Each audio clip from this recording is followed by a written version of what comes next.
دنیا ایک طرف ہو، اولاد ایک طرف ہو، مال ایک طرف ہو، دولت ایک طرف ہو، ساری کائنات ایک طرف ہو، نبی معظم کا فرمان ایک طرف ہو، دنیا چھوٹتی ہے تو چھوٹ جائے، محمد عربی کی بات پر حرف نہ آئے، پھر جا کے محمد رسول کے تقاضے پہ۔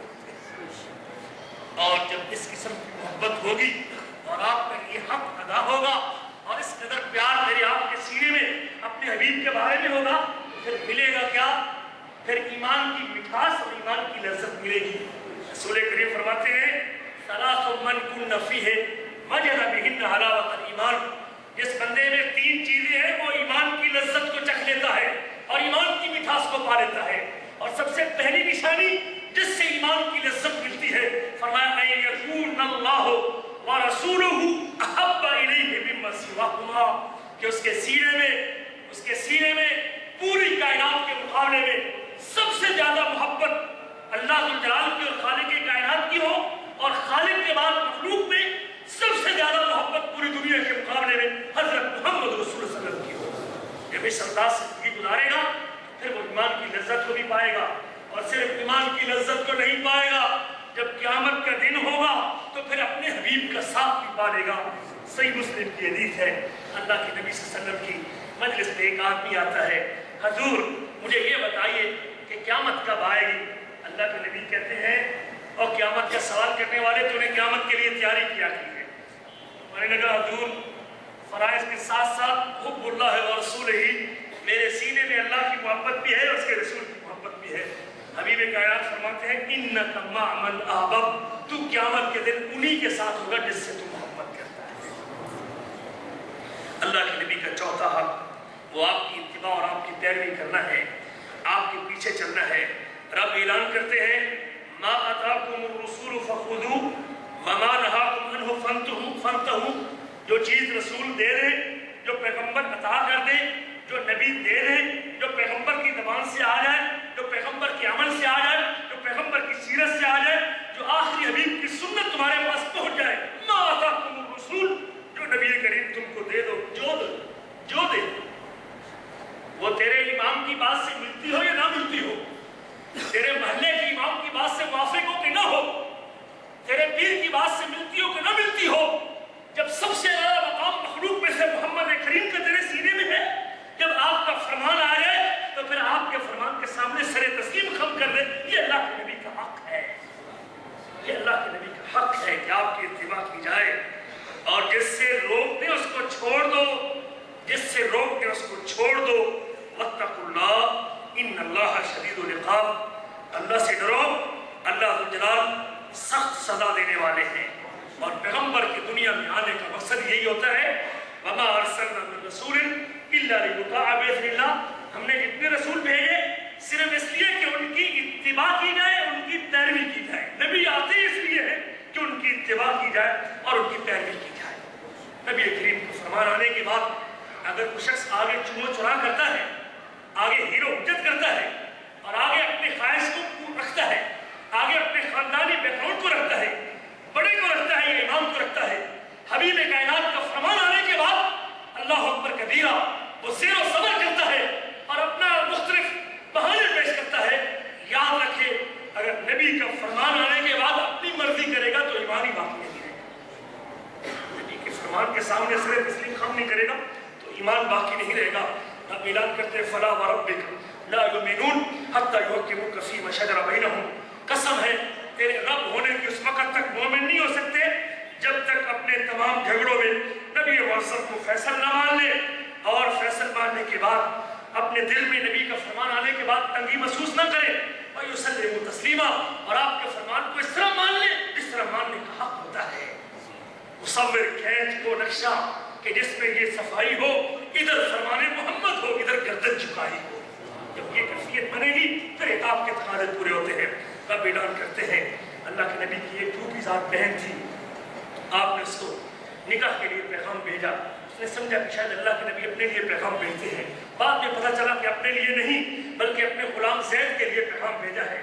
دل میں تردد ہوا کہ میں تو خاندان بنی ہاشم کی عورت تھی، میں تو سید زادی تھی، میں تو بڑے خاندان کی تھی، میں تو قریش قبیلے کی تھی، اور اللہ کے نبی نے اگر منگنی کا پیغام بھیجا تو وہ غلام کے لیے بھیجا ہے۔